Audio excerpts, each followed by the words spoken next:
Beloved chosen one, you have spent too much of your life wondering why you could never fully disappear into the crowd, why even when you tried to stay quiet, stay small, stay unnoticeable, something in your spirit refused to agree with that shrinking. There has always been a difference on your life, and even when you did not have language for it, you could feel it.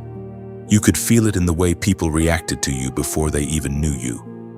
You could feel it in the way certain rooms became uncomfortable when you entered, not because you brought chaos, but because your presence disturbed what was false.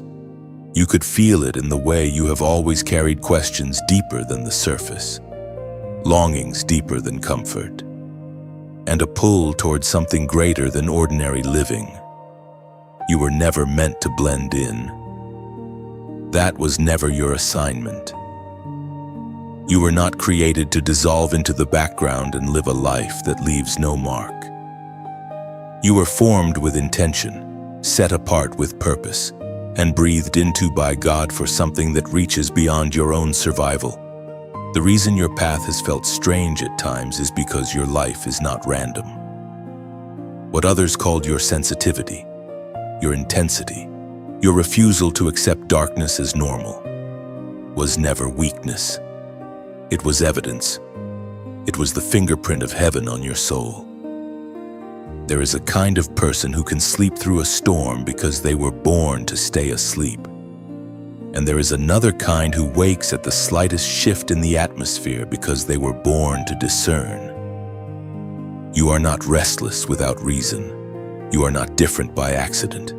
You are not marked by struggle because God forgot you. You are marked because you carry something that cannot be treated casually. There is oil on your life, and oil always draws both need and resistance. The very thing that made people misunderstand you is the same thing God will use to help others find their way out of the dark. That is why you have never been able to make peace with emptiness. Even when you laughed, even when you smiled, even when you played the part everyone expected, there was still a voice inside you whispering that you were made for more than performance, more than approval, more than fitting inside the limits people placed around you. You have tried, perhaps more than once, to be easier to understand, easier to manage, easier to overlook. But every time you attempted to fold yourself into an ordinary shape, your spirit felt the pain of that compromise. Something in you knew that a hidden fire was still burning. Something in you knew that God does not craft a light so it can be buried under fear. Something in you knew that your story would eventually have to answer the call that has followed you for years. Listen carefully. The discomfort you have felt is not proof that you are lost. It is proof that you are awakening. There comes a moment in the life of every chosen one when what once felt confusing begins to make holy sense. You start to realize that the rejection did not define you. The delays did not cancel you. The loneliness did not erase your purpose. It was all part of a deeper separation, a divine preserving, a hidden process through which God kept your identity from being swallowed by environments that could not carry your calling. You thought you were falling behind, but in truth you were being kept from becoming common. You thought your life was too unusual to hold meaning, but it is precisely that unusual path that reveals the hand of God. He has been teaching you, even in silence, that your value does not come from being accepted by everyone. Your value comes from being appointed by Him. So stop measuring yourself against people who were built for a different road. Stop mourning the version of you that could have been more comfortable, more approved, more invisible. That version was never your destiny. God did not design you to be harmless to darkness. He designed you to carry light, and light does not negotiate with darkness. It exposes it. It interrupts it. It makes hidden things visible. That is why there have been seasons when your very presence made others uneasy, though you said little and did even less. What they sensed was not something they could name, but it was real.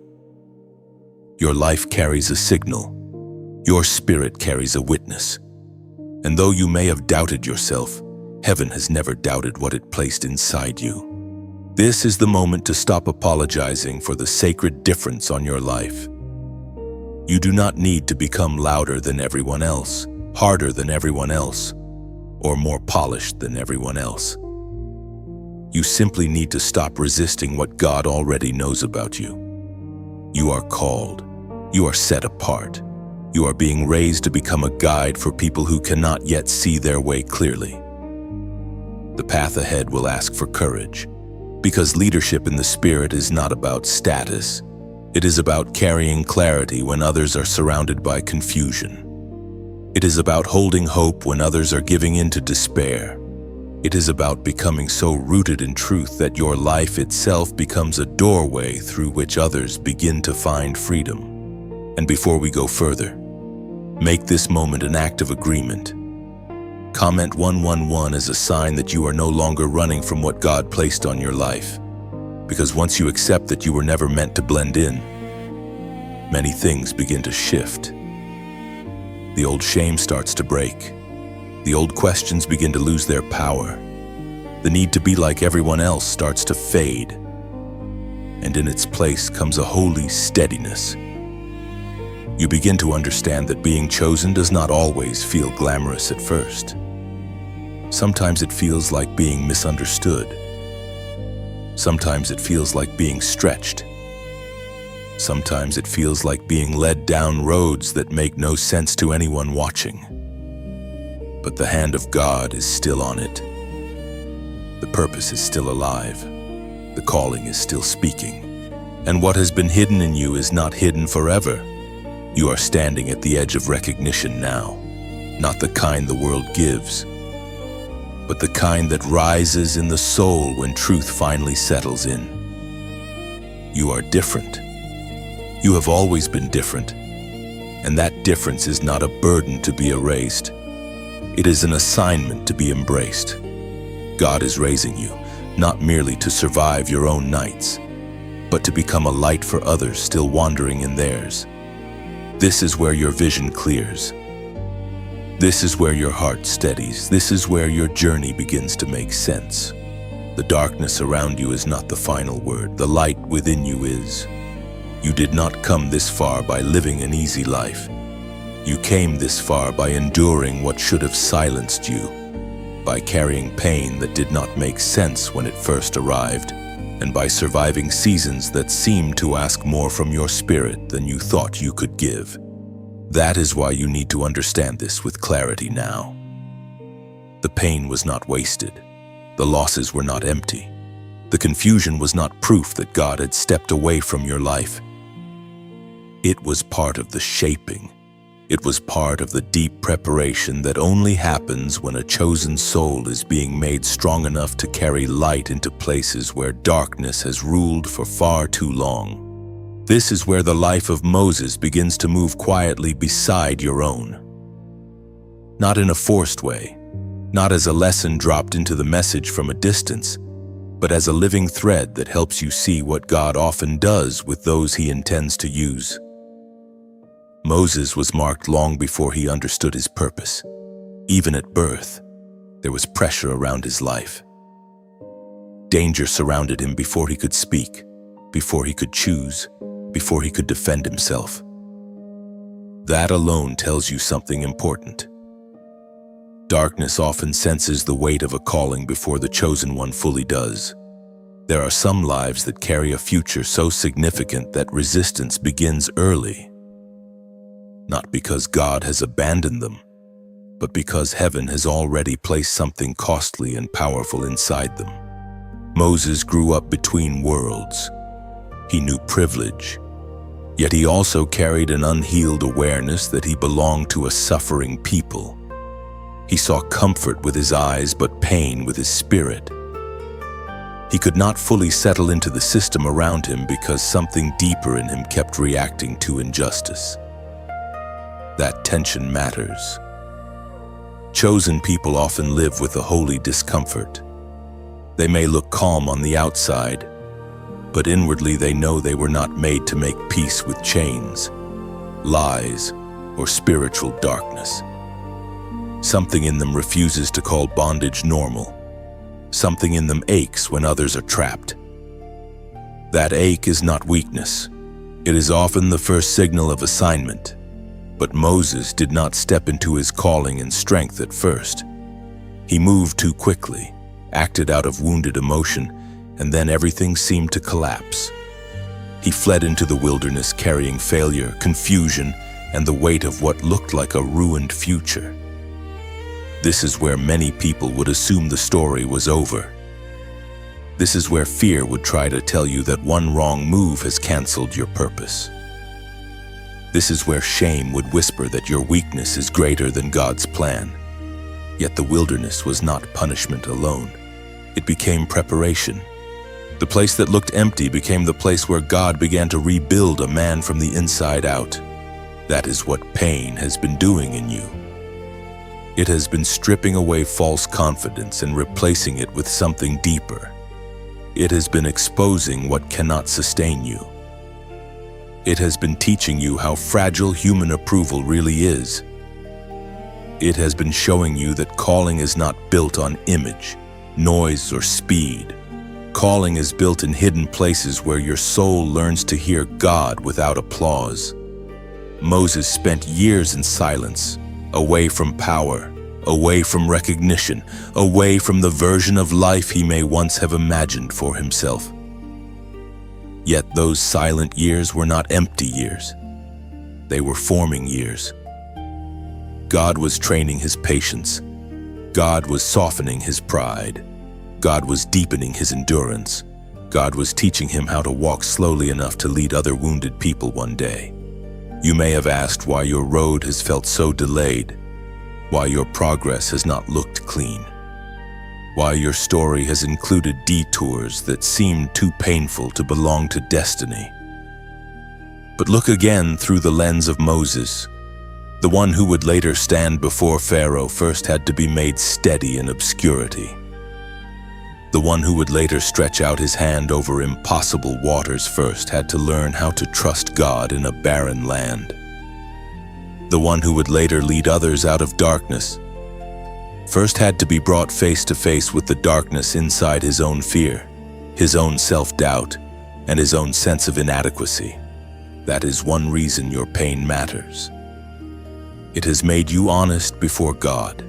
It has brought you to the end of self-reliance.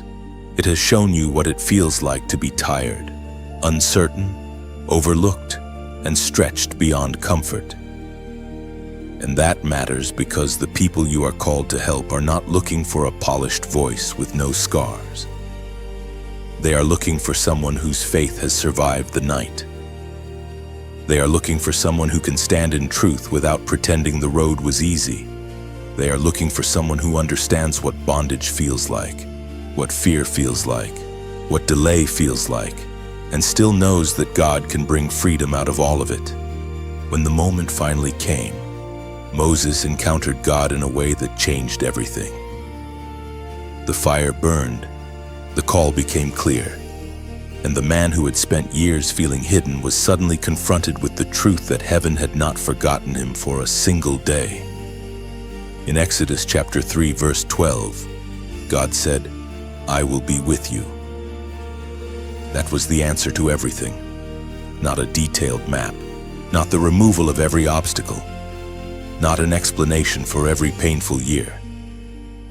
Just the holy assurance that the presence of God would be enough. And it was enough. It turned a fugitive into a leader. It turned a wounded man into a deliverer. It turned years of obscurity into preparation for public obedience. So do not despise the pain that has shaped you. Do not rush to erase the hard chapters from your memory. They are part of the evidence that God has been at work in your life. The breaking has been making room for strength. The delay has been building depth. The wilderness has been teaching you how to carry the presence of God instead of depending on the approval of people. Like Moses, you are being prepared by what once seemed like loss. And one day, the very pain that made you question your path will become part of the reason you can lead others out of the darkness with truth, compassion, and authority. There comes a moment when the ordinary rhythm of your life is interrupted by something you cannot explain away. It does not always arrive with thunder. Sometimes it comes in a quiet stirring that will not leave you alone. Sometimes it comes as a deep conviction rising in your chest while everything around you still looks the same. Sometimes it comes after years of silence, when you have almost made peace with a smaller life, and then suddenly the presence of God steps into the middle of your routine and refuses to let you remain who you have been. This is where you are now. This is not coincidence. This is not a passing emotion. This is a divine interruption. That is why the story of Moses becomes even more alive here. He had already lived through danger. He had already carried failure. He had already spent long years in the wilderness, tending sheep, moving through quiet days that may have seemed far removed from the destiny once hidden inside him. Outwardly, his life had become simple, predictable, contained. But heaven had not lost track of him. God had not confused the wilderness with the end of the story. And one day, in the middle of what looked like an ordinary task, Moses saw a bush burning without being consumed. In that moment, the natural and the eternal met. Time seemed to pause. The surface of life broke open, and the God who had watched every hidden year called his name. This matters because divine interruption often comes when you are not standing on a stage, not surrounded by applause, not living in the part of the story that looks impressive to other people. It comes in the field. It comes in the waiting. It comes in the overlooked hour. That is how God works with chosen people. He does not need the world to validate the moment. He only needs your attention. He only needs your willingness to turn aside and recognize that something holy is happening. Moses could have kept walking. He could have dismissed what he saw. He could have chosen familiarity over encounter, but he turned aside. And because he turned aside, he heard the voice that would redirect the course of his life. You are being invited into that same turning. Not necessarily away from responsibility, but away from numbness, away from delay, away from the habit of treating holy conviction like background noise. There are seasons when God allows you to sit in quiet preparation, and there are seasons when He begins to call you out of hesitation. This is one of those moments. You have already spent enough time doubting what you carry. You have already spent enough time telling yourself that someone else is more ready, more eloquent, more qualified, more spiritually mature. Moses tried that path too. When God called him, he answered with uncertainty. He spoke of his weakness. He spoke of his limitations. He spoke as someone who had become more aware of his lack than of God's power. Yet the call did not disappear just because his confidence was low. That should steady your heart. God does not interrupt your life because you have become perfect. He interrupts because the time has come. He interrupts because the chains around other people can no longer be left unchallenged. He interrupts because the pain that shaped you is now becoming a message, and the hidden years that humbled you are now becoming strength. Moses was not called because he had no fear. He was called because God had chosen him to stand in a place where fear could no longer lead. The same is happening with you. The interruption is not meant to shame you. It is meant to awaken you. And this awakening has urgency, not the frantic urgency of panic, but the sacred urgency of obedience.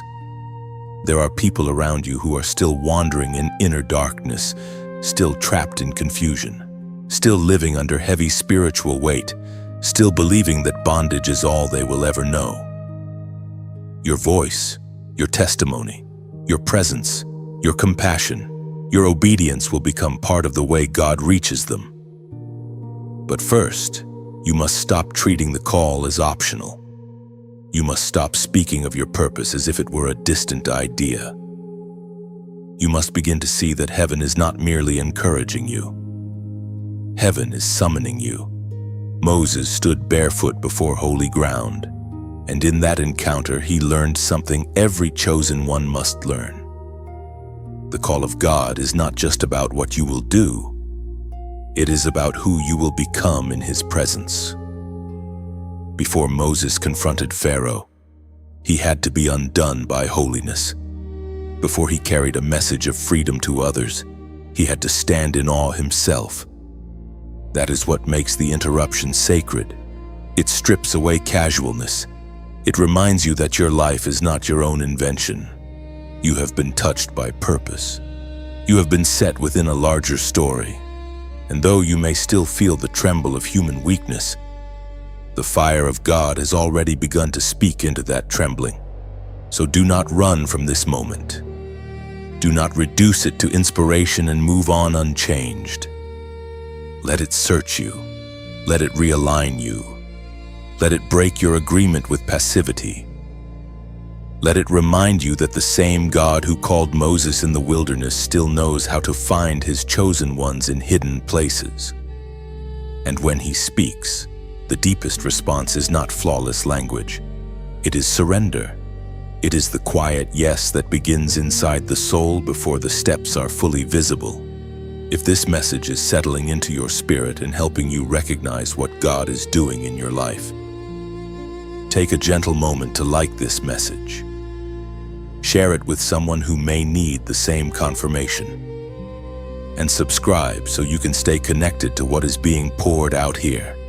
And if this work is blessing you deeply and you feel led to support it, you can also give through the donation link in the description. Because this interruption is not here to entertain you, it is here to change you. It is here to call you out of the slow drift of hesitation and into the clear current of divine purpose. It is here to remind you that what burns before you is not there to frighten you, but to reveal that God is near. He sees the oppression, he hears the cries, he knows the burden of the people still trapped in darkness, and somehow, in his wisdom, he has chosen to involve you in the answer. That is why this moment matters so much. You are not being interrupted because you are forgotten. You are being interrupted because you are remembered. You are not being disturbed because you are disqualified.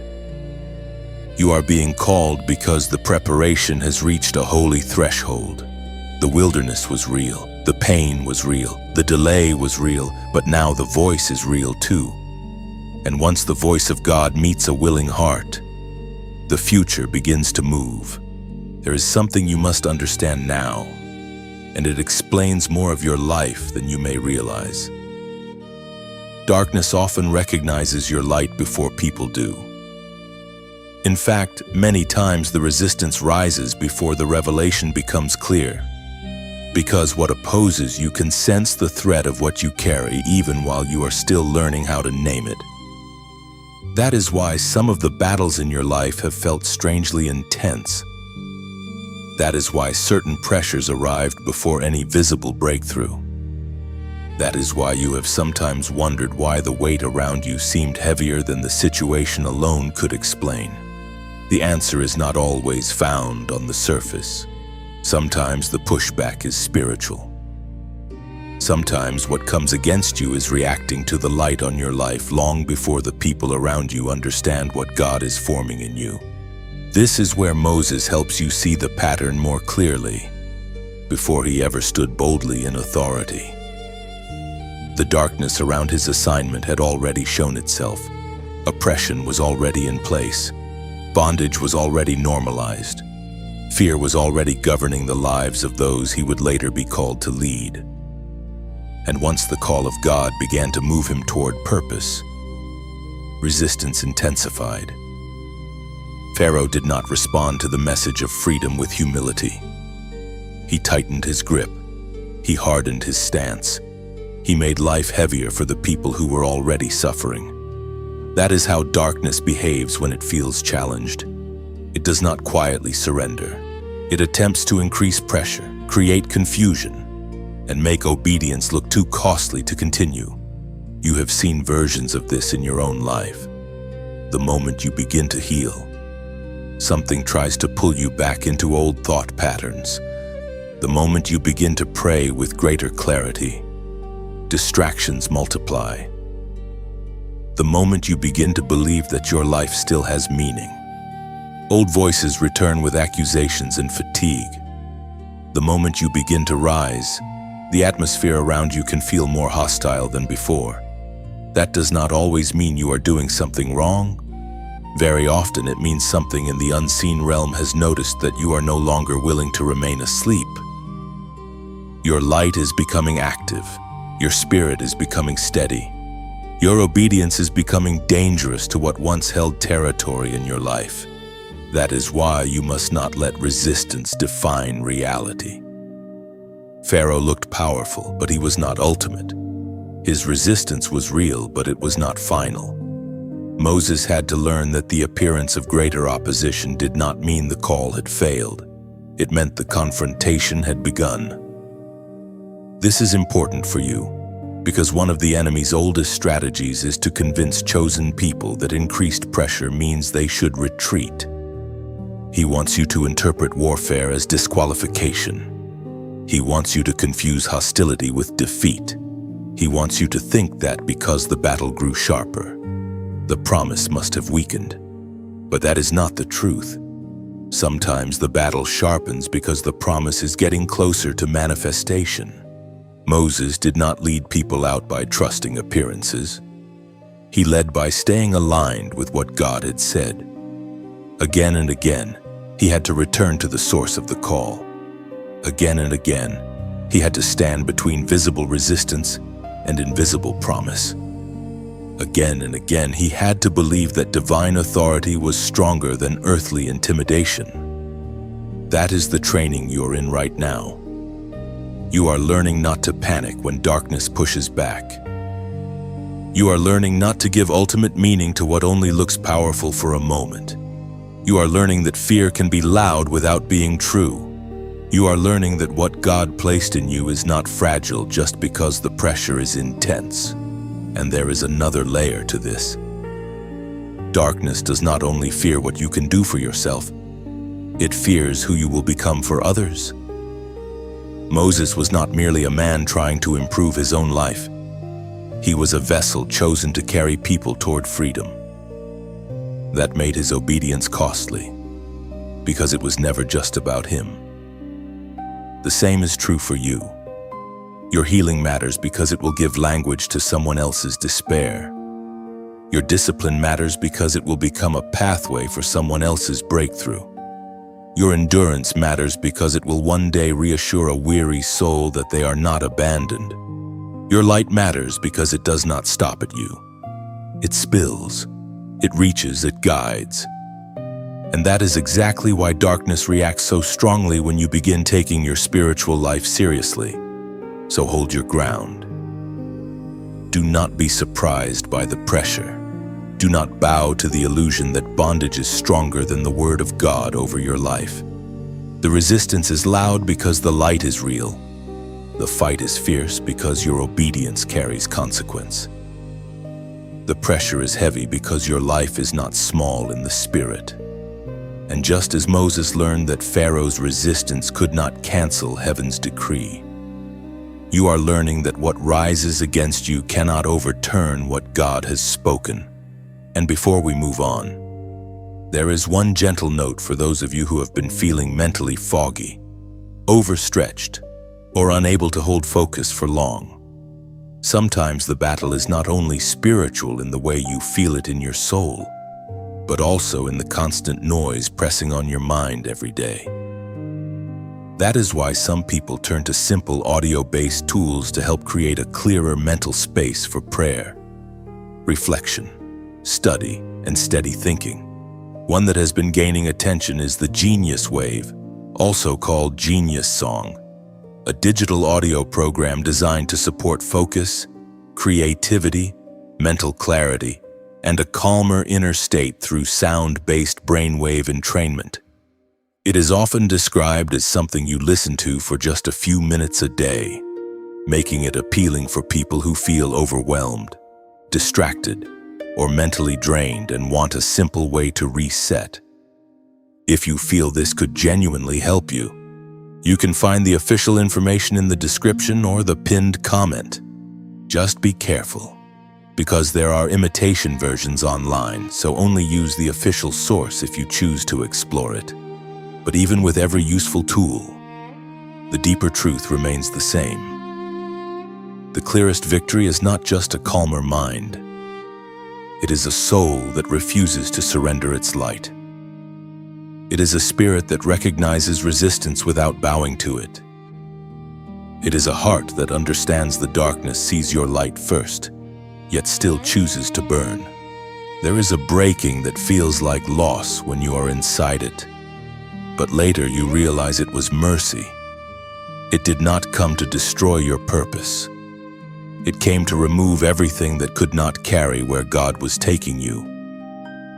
This is one of the hardest truths for a chosen one to accept, because when God begins to strip away false strength, old identity, misplaced confidence, and familiar dependence, it can feel as though your life is falling apart. You look around and see what is leaving, what is shaking, what is no longer working, and your first instinct is to grieve it as failure. But heaven often calls that same season preparation. What feels like collapse is sometimes the beginning of alignment. This is where the life of Moses becomes even more meaningful. Before he could rise as a deliverer, he had to be broken away from every version of himself that could not sustain the assignment. He could not lead God's people out while still relying on the instincts of his former life. He could not confront Pharaoh in the strength of wounded human reaction. He could not carry holy authority while still being driven by unhealed urgency.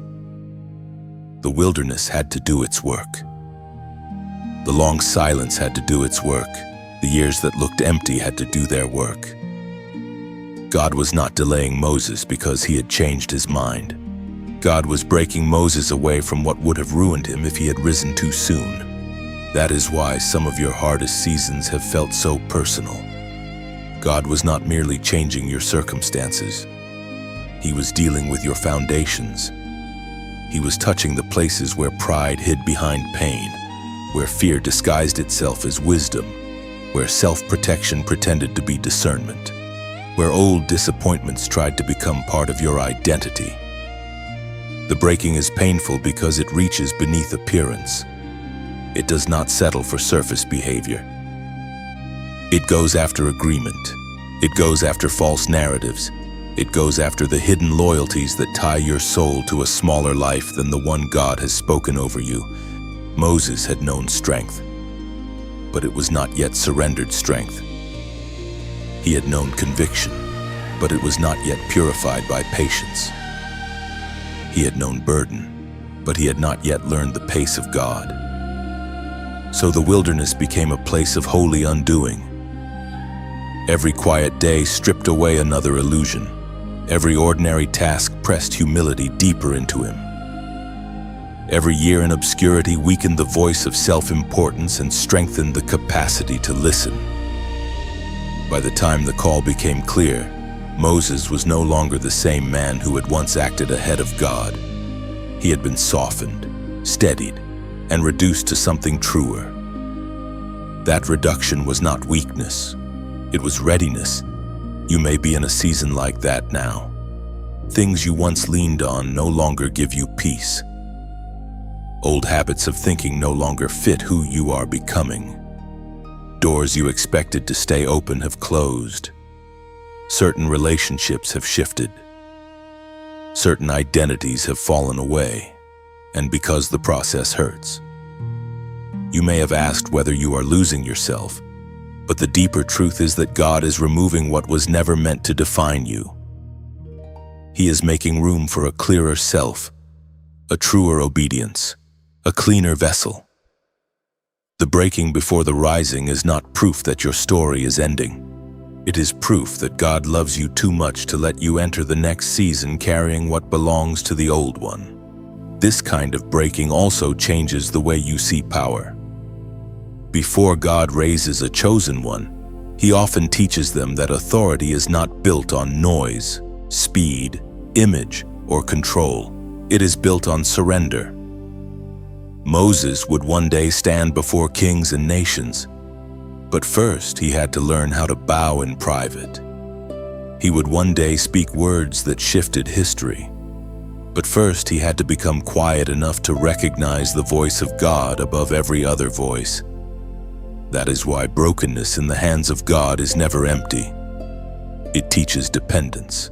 It deepens reverence. It makes your spirit less impressed by earthly force and more anchored in divine presence. Scripture reveals this pattern with great tenderness.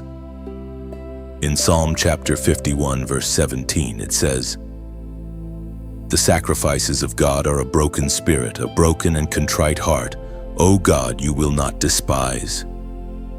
That means your breaking is not something God rejects. It is something He receives when it is placed before Him. The heart that has been humbled, searched, and emptied of self is not disqualified. It is precious in His sight. It is often the very heart He can trust with greater weight. So do not rush to escape this season before it finishes its work. Do not rebuild the false supports God is removing. Do not cling to the version of yourself that felt safer only because it was familiar. Let the breaking speak. Let it purify your motives. Let it pull you out of your dependence on appearances and into a steadier union with God. Moses rose after the breaking, not before it. And when he rose, he carried something deeper than ambition. He carried obedience. He carried presence. He carried the kind of authority that had already died to itself. That is what God is forming in you. Not a shallow strength that collapses under pressure, but a consecrated strength born from surrender. Not borrowed confidence, but holy steadiness. Not a public image, but a private depth that can sustain the calling ahead. The breaking has not come to shame you. It has come to prepare you.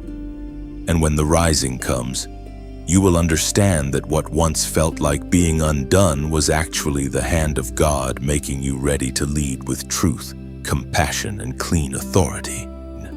There are seasons when God does His deepest work in silence, and to the untrained eye, those seasons can look unimportant, delayed, even forgotten. But you are beginning to understand that silence is not absence. Silence is often the workshop of spiritual authority. It is the place where your roots go down deeper than appearance, where your discernment is sharpened, where your dependence on noise begins to die, and where the voice of God grows clearer than the voices that once controlled your emotions. You may have wanted faster movement, quicker answers, more visible signs that something meaningful was happening. Yet much of what will make you trustworthy in the next season is being formed now in places where almost no one can see it. This was true for Moses. The wilderness did not merely remove him from Egypt, it retrained his entire inner life. He was not standing before crowds. He was not carrying a title people admired. He was not living inside the kind of story that looks important from the outside. Day after day, he was in quietness. Day after day, he lived with repetition, hiddenness, and long stretches where the most powerful work happening in him would have been invisible to almost everyone else. But hiddenness was not wasting him. Hiddenness was refining him. The silence was teaching him how to hear. The obscurity was teaching him how to obey without recognition. The stillness was teaching him how to walk with God instead of performing for people. That is one of the greatest lessons a chosen one must learn. If your identity depends on being seen, then silence will feel unbearable. But if your identity begins to rest in the presence of God, silence becomes sacred. It becomes the place where your soul is disentangled from applause. from comparison, from the pressure to prove yourself before your time. Many people want authority, but they do not want the lonely training that makes authority safe. Many people want impact, but they do not want the deep interior work that keeps impact from corrupting them. Moses was trained in a place where no crowd could reward him, and that is part of why he could later carry responsibility without making it about himself. You are being trained in that same way. The quiet season has been teaching you what truly sustains you. It has been exposing the habits that drain your peace and the voices that weaken your clarity. It has been showing you how easily the soul can become noisy when it is too dependent on external reassurance. And slowly, patiently, God has been pulling you inward, not to isolate you forever, but to make you stronger than the chaos around you. He is teaching you to recognize the difference between His voice and your fear, between holy caution and old insecurity, between real discernment and wounded suspicion. That kind of training does not happen in rush and noise. It happens in the silence where your heart can no longer hide from what it truly trusts. Moses needed that training because the people he would lead were not simple to lead. They would carry fear, complaint, grief, confusion, and unstable faith. If he had not been steadied in secret, their instability would have ruled him. If he had not learned to listen in silence, the noise around him would have swallowed his clarity. This matters for you, because the people you are called to help will not always arrive strong, grateful, and ready. Some will come burdened, some will come wounded. Some will come disoriented by long years in darkness. To lead others well, you must become anchored beyond reaction. You must become the kind of person who can carry peace into turbulence instead of absorbing the turbulence into yourself. That is what hidden training produces. It produces weight. It produces steadiness. It produces inner space where panic does not immediately take control. It gives you the capacity to pause, listen, discern, and move with God rather than with emotional impulse. This kind of authority is quiet before it is public. It is invisible before it is visible. It matures in the soul before it ever shows up in influence. And because of that, you should not underestimate the season you are in. The fact that your life may seem slower, quieter, or more hidden than you expected does not mean nothing is happening. Something very holy is happening. Your spiritual senses are being trained. Your reflexes are being retrained. Your heart is being taught how to remain open to God without being ruled by the shifting moods of people. In Exodus chapter 4, verse 12, God says to Moses, "Now go. I will help you speak and will teach you what to say." Even that promise reveals something beautiful. The God who teaches in the secret place also equips in the moment of need. The silence is not separate from the mission. The silence prepares the mission. Every quiet hour in which you thought God was doing little may become part of the exact strength you need when the assignment opens before you. You are not being forgotten in hiddenness. You are being built there. And if this message is helping you recognize the value of your silent season, take a moment to like, share, and subscribe in a gentle act of alignment with what is being planted here. Sometimes the very word that steadies you today may become the same word that reaches another heart tomorrow. And if this channel has been a real source of encouragement and spiritual strengthening for you, there is also a way to support through the donation link in the description. Still, even as you receive support and confirmation along the way, remember that your deepest formation is happening between you and God. The silence is not empty. The waiting is not punishment. The hidden place is not a sign of irrelevance. It is where your inner life is becoming strong enough to carry what is ahead. Moses was trained in silence before he stood in power. You are being trained in silence now. So when the time comes to lead others through their darkness, your voice will carry more than words. It will carry presence, depth, and the unmistakable evidence that God has already met you in the hidden place. There comes a point when you realize that being called is not only about being strengthened, it is also about being entrusted. And trust from God is weighty. It is not weighty in a way that crushes you for no reason, but in a way that reveals how serious your assignment truly is. You are not being raised merely to feel inspired, comforted, or personally uplifted. You are being shaped to help carry other people through places where they cannot yet carry themselves. That is the weight of leading others out. It is not performance, it is not image. It is not the thrill of being seen as important. It is the deep and holy responsibility of walking with people while they are still shaking, still doubting, still remembering the chains they used to wear. This is why the life of Moses speaks with such power here. It is one thing to hear God's voice in the wilderness. It is another thing to stand in front of a wounded people and keep moving forward when their fear rises against you.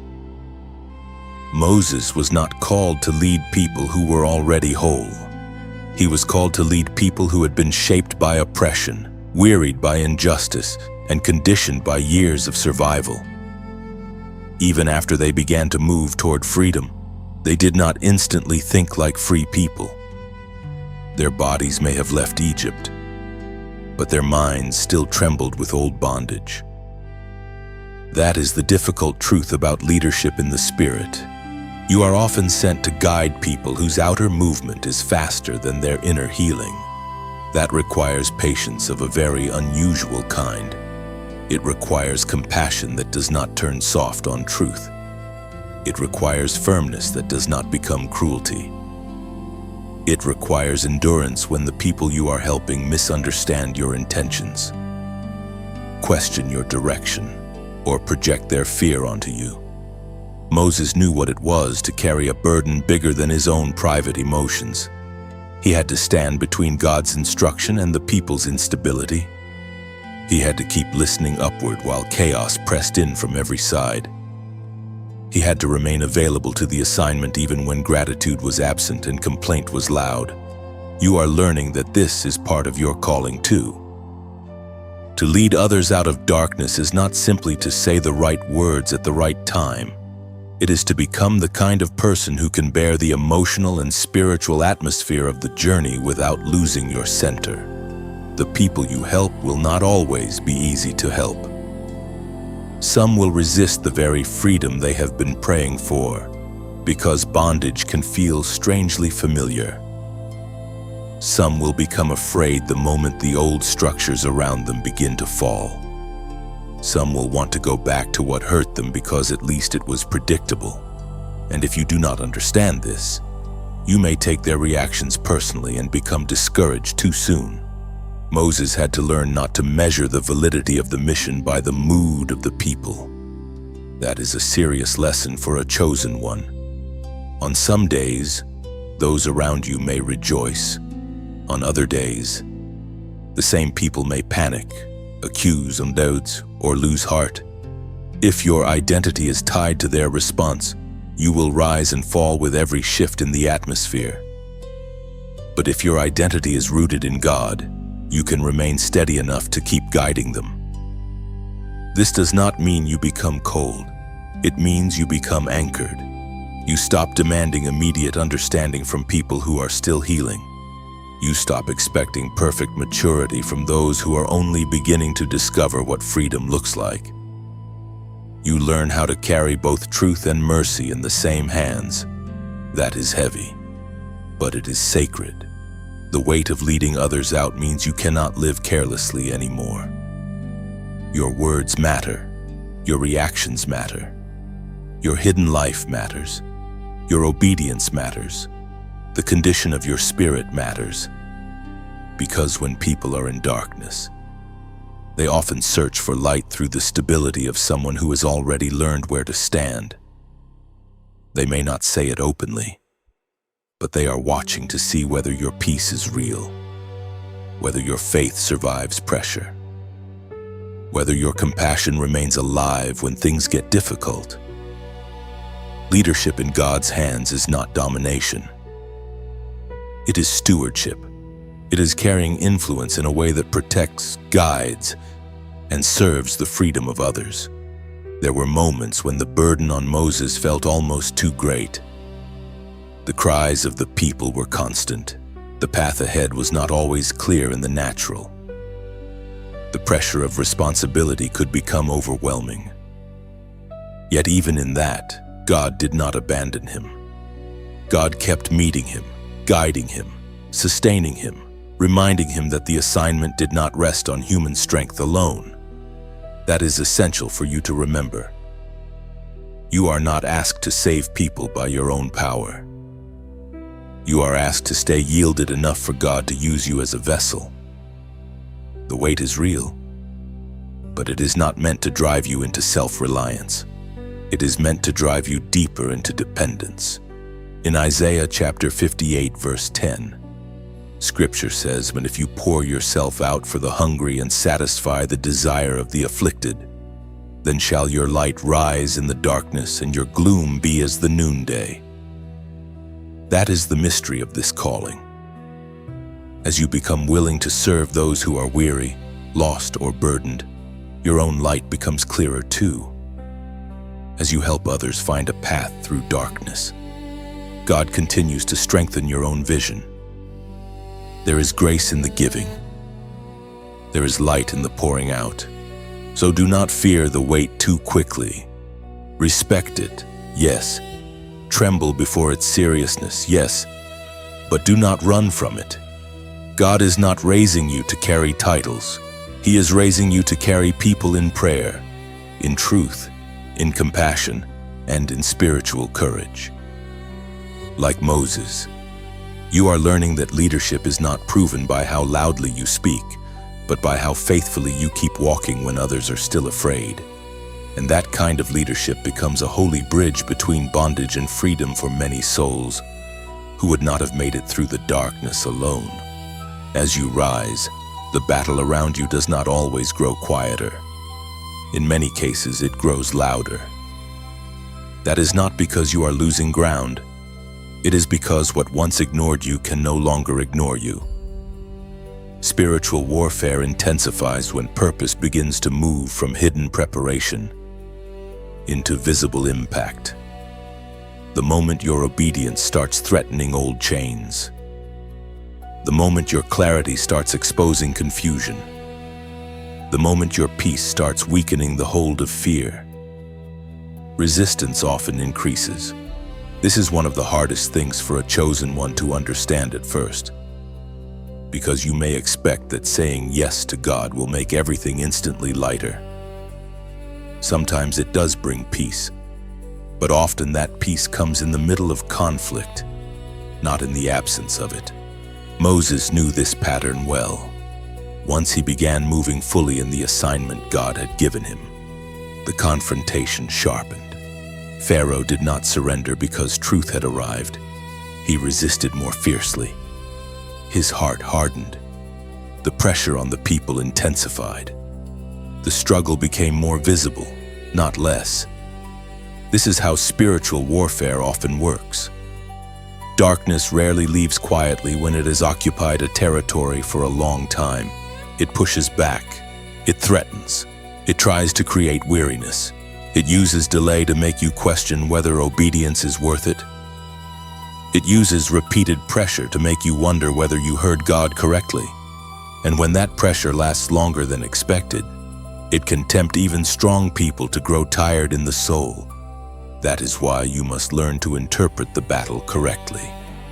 Increased warfare is not always a sign that you missed God. Sometimes it is evidence that your obedience is striking something real. The enemy does not waste energy on what carries no threat. He reacts where light is advancing. He resists where bondage is being challenged. He intensifies pressure where freedom is drawing near. Moses had to keep standing in that truth. He had to keep returning to what God had spoken even when the atmosphere looked discouraging. He had to trust divine instruction more than visible resistance. That same discipline is being formed in you now. You may already sense it. As your inner life becomes clearer, distractions become more aggressive. As your prayer life deepens, fatigue tries to drag you backward. As you become more disciplined, old temptations seem to knock more loudly. As your voice gains strength, insecurity tries to rise and silence you. This is not random. There is often a spiritual pattern to these things. The enemy studies habits, weaknesses, memories, and unhealed places. He looks for openings. He looks for moments when exhaustion can distort your perspective. He looks for moments when disappointment can make you careless. But he is still not sovereign. He is active, but he is not ultimate.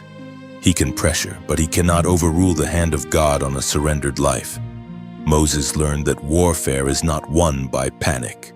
It is not won by human force alone. It is won by alignment, obedience, and trust in God's power. Every plague, every confrontation, every moment of tension revealed that the struggle was larger than politics, larger than personality, larger than circumstance. It was spiritual at its root. Pharaoh represented more than a stubborn ruler. He represented the refusal of darkness to release what it had held. And Moses was being taught step by step that he did not have to manufacture victory. He had to stand where God told him to stand, speak what God told him to speak, and refuse to retreat when fear tried to rewrite the story. That is your lesson too. Warfare intensifies, but so does grace. Pressure increases, but so does the strength available to you in God's presence.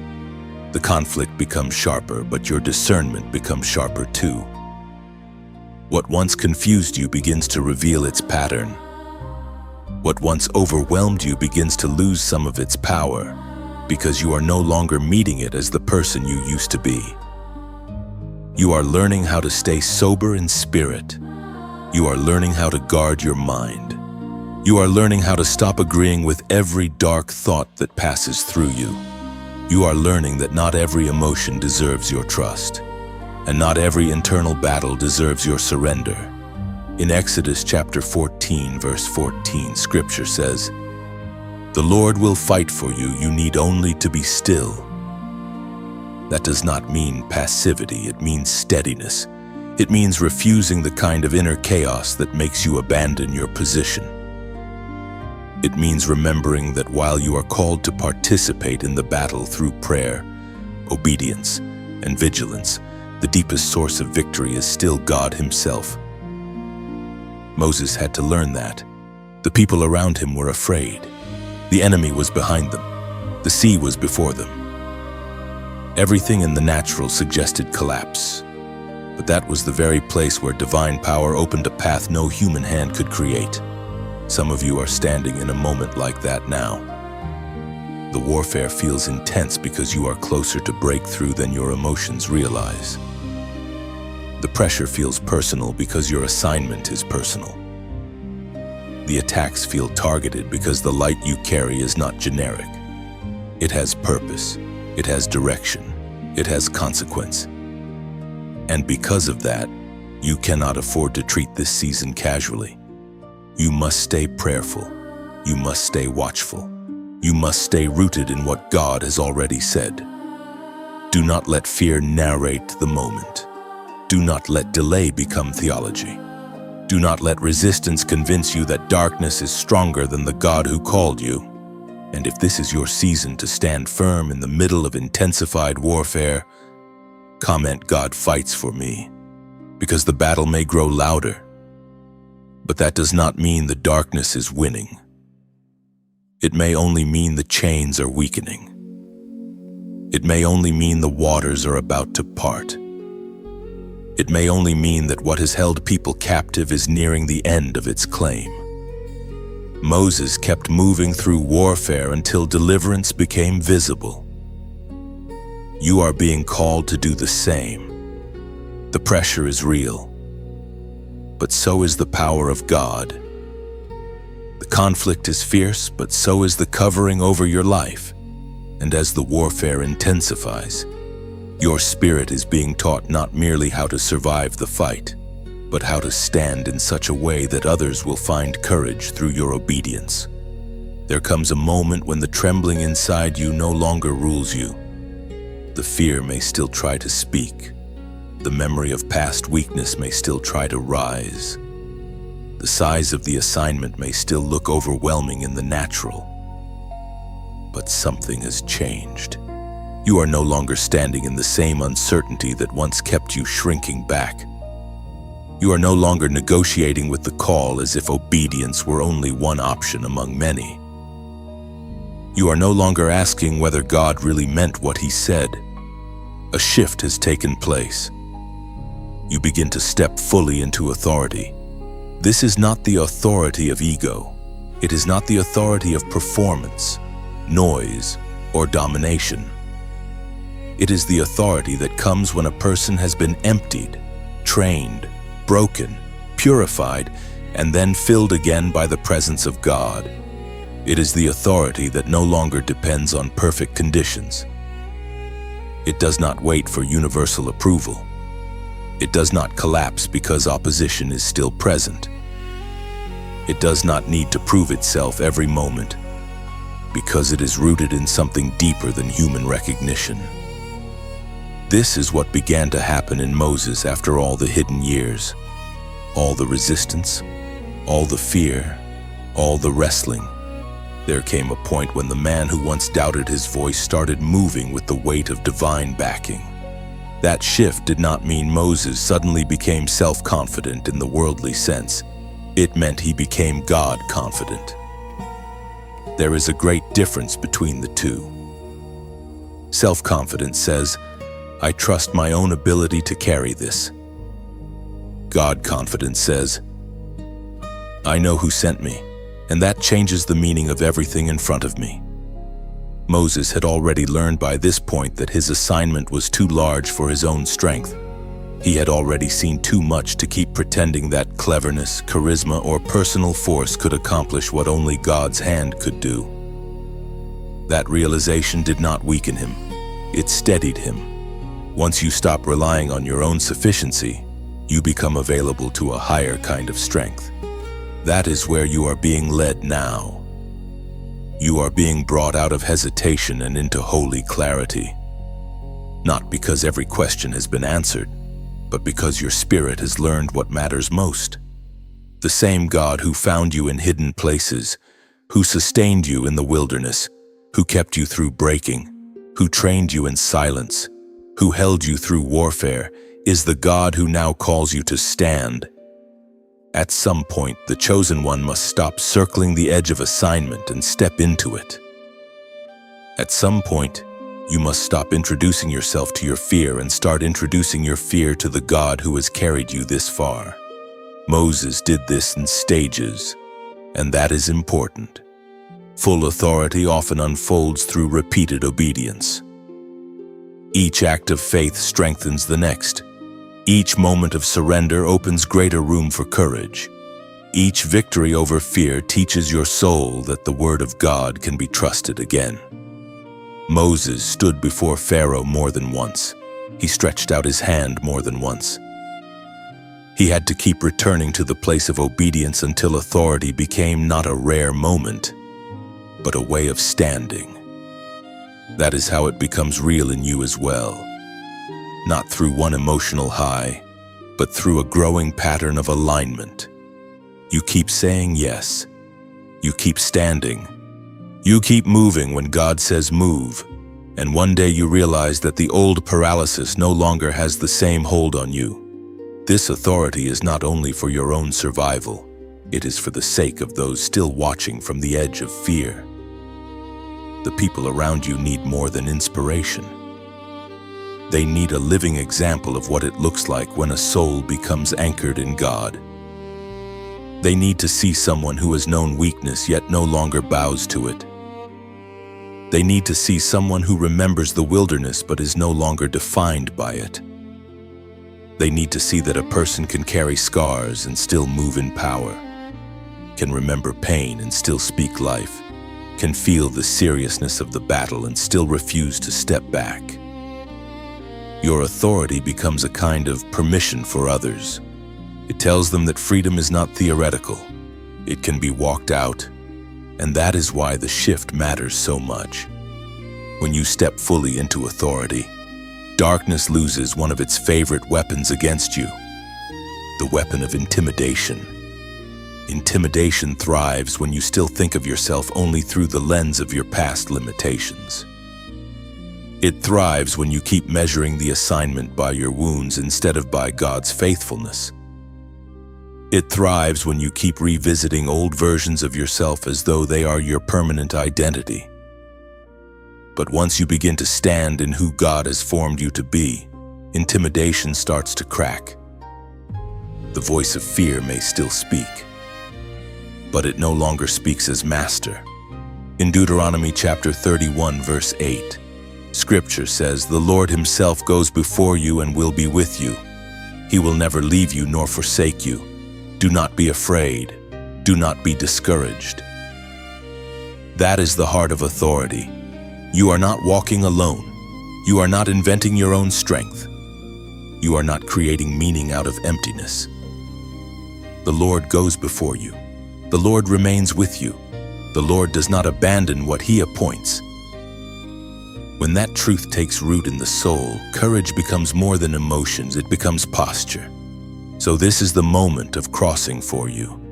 The old hesitation cannot lead anymore. The old excuses cannot govern anymore. The old shrinking cannot remain your language. God has been too faithful, too present, too deliberate in your making for you to stay half-hidden now. Like Moses, you are being brought into a place where your obedience carries weight, where your voice carries clarity, where your presence begins to calm what once controlled the room. This is not because you have become perfect. It is because God has brought you through enough to make His strength visible in you. And when you stand there, fully yielded and fully awake, you begin to understand that authority was never about becoming impressive. It was about becoming available. Available to truth. Available to courage. Available to the movement of God through your life. That is the shift. That is the moment. That is where fear loses its throne. And the calling you have carried for so long begins to move through you with a steadiness that can help lead many others out of the darkness. And now you arrive at the final unfolding of what God has been doing in you all along. Not just shaping you to survive, not just teaching you to endure, not just pulling you out of confusion for your own sake, but crowning your journey with a calling that reaches beyond you. You are being raised to illuminate the path for many. That is what this whole road has been preparing you for. The difference on your life was never meant to isolate you forever. The pain was never meant to close your heart forever. The wilderness was never meant to hide you forever. The warfare was never meant to exhaust you forever. All of it has been moving toward this sacred outcome, that your life would become a living witness, a lamp in dark places, a sign that God still knows how to bring people through what should have buried them. This is where the life of Moses leaves a final imprint on your spirit. He did not belong to himself alone. Every step of preparation, every private surrender, every fearful question, every act of obedience, every confrontation with darkness was shaping him into someone through whom others could find their way. He became a guide through wilderness places. He became a voice in the confusion. He became a steady presence when fear spread through the people around him. He became proof that God can take a hidden, hesitant, deeply stretched person and turn that life into a pathway of deliverance for many. That is the deeper beauty of being chosen. You are not chosen only to be rescued. You are chosen to carry light, And carrying light does not always mean having all the answers. Often it means becoming the kind of person whose presence reminds others that God has not abandoned them. It means speaking truth when panic is loud.